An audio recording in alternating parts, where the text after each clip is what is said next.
بابا کی تعریف۔ ہم زاویہ کے بیشتر پروگراموں میں بابوں کی بات کرتے ہیں اور میں یہ سمجھتا ہوں کہ بابوں کی ڈیفینیشن سے یا ان کی تعریف سے یا حیت ترکیبی سے آپ یقیناً بہت اچھی طرح واقف ہوں گے، لیکن میرا یہ اندازہ بالکل صحیح نہیں تھا۔ اب میں آپ کی خدمت میں یہ عرض کروں اور اس کی ایک چھوٹی سی تعریف بھی کروں بابا کی۔ بابا وہ شخص ہوتا ہے جو دوسرے انسان کو آسانی عطا کرے، یہ اس کی تعریف ہے۔ آپ کے ذہن میں یہ آتا ہوگا کہ بابا ایک بھاری فقیر ہے، اس نے سبز رنگ کا کرتا پہنا ہوا ہے، گلے میں منکوں کی مالا ہے، ہاتھ میں اس کے لوگوں کو سزا دینے کا تازیانہ پکڑا ہوا ہے اور آنکھوں میں سرخ رنگ کا سرما ڈالا ہوا ہے۔ بس اتنی سی بات تھی۔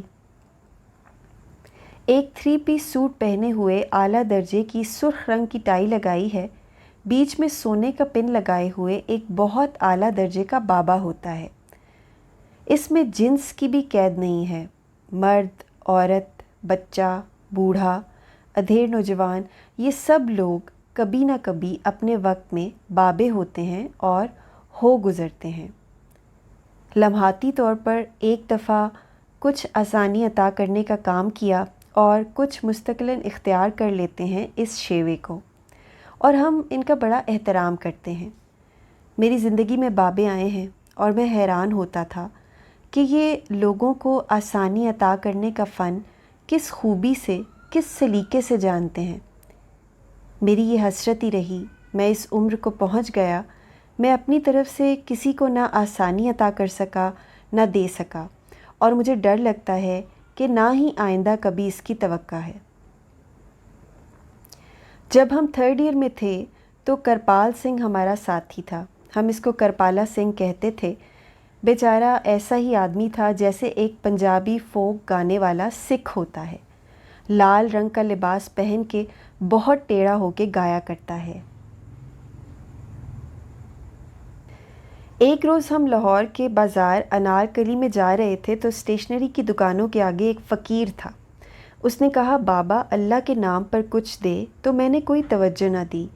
پھر اس نے کرپال سنگھ کو مخاطب کر کے کہا کہ اے بابا سائیں کچھ دے، تو کہنے لگا کہ بھاجی اس وقت کچھ نہیں ہے، اور اس کے پاس واقعی نہیں تھا۔ تو فقیر نے بجائے اس سے کچھ لینے کے بھاگ کے اس کو اپنے بازوؤں میں لے لیا اور گھٹ کے جپی ڈال لی، کہنے لگا ساری دنیا کے خزانے مجھ کو دے دیے، سب کچھ تو نے لٹا دیا، تیرے پاس سب کچھ ہے، تو نے مجھے بھاجی کہہ دیا۔ میں ترسا ہوا تھا اس لفظ سے، مجھے آج تک کسی نے بھاجی نہیں کہا۔ اب اس کے بعد کسی چیز کی ضرورت باقی نہیں رہی۔ ان دنوں ہمارے سارے ہاسٹل کے لڑکے چوری چھپے سنیما دیکھنے جاتے تھے، تو لاہور بھاٹی کے باہر ایک تھیٹر تھا، اس میں فلمیں لگتی تھیں۔ میں، اروندہ، غلام مصطفیٰ، کرپال، یہ سب ہم گئے سنیما دیکھنے۔ رات کو لوٹے تو انارکلی میں بڑی یخ بستہ سردی تھی، یعنی وہ کرسمس کے قریب کے ایام تھے، سردی بہت تھی۔ سردی کے اس عالم میں کوہرا بھی چھایا ہوا تھا۔ ایک دکان کے تختے پر پھٹا جو ہوتا ہے، ایک دردناک آواز آ رہی تھی ایک بڑھیا کی، وہ رو رہی تھی اور کرا رہی تھی، اور بار بار یہ کہے جا رہی تھی کہ ارے میری بہو تجھے بھگوان سمیٹے تو مر جائے نی مجھے ڈال گئی۔ وہ بہو اور بیٹا اس کو گھر سے نکال کے ایک دکان کے پھٹے پر چھوڑ گئے تھے۔ وہ دکان تھی جگت سنگھ کوترا کی، جو بعد میں بہت معروف ہوئے۔ ان کی ایک عزیزہ تھی امرتا پریتم، جو بہت اچھی شاعرہ بنی۔ وہ خیر اس کو اس دکان پر پھینک گئے تھے، وہاں پر وہ لیٹی چیخو پکار کر رہی تھی۔ ہم سب نے کھڑے ہو کر تقریر شروع کی کہ دیکھو کتنا ظالم سماج ہے، کتنے ظالم لوگ ہیں، اس غریب بڑھیا بیچاری کو یہاں سردی میں ڈال گئے، اس کا آخری وقت ہے، اور بیٹا بھی کتنا ظالم تھا، اس کی بہو بھی دیکھیں کتنی ظالم تھی کہ اٹھا کے اس کو ڈال گئے۔ یہ کیا نیا طریقہ ہے؟ وہاں اروند نے بڑی تقریر کی کہ جب تک انگریز ہمارے اوپر حکمران رہے گا اور ملک کو سوراج نہیں ملے گا، ایسے غریبوں کی ایسی حالت رہے گی۔ پھر وہ کہتے حکومت کو کچھ کرنا چاہیے، پھر کہتے ہیں اناتھ آشرم، کفالت خانے، مقیم خانے جو ہیں وہ کچھ نہیں کرتے، ہم یہاں کیا کریں؟ تو وہ کرپال سنگھ وہاں سے غائب ہو گیا۔ ہم نے کہا پیچھے رہ گیا ہے یا پتہ نہیں کہاں رہ گیا ہے۔ تو ابھی ہم تقریریں کر رہے تھے،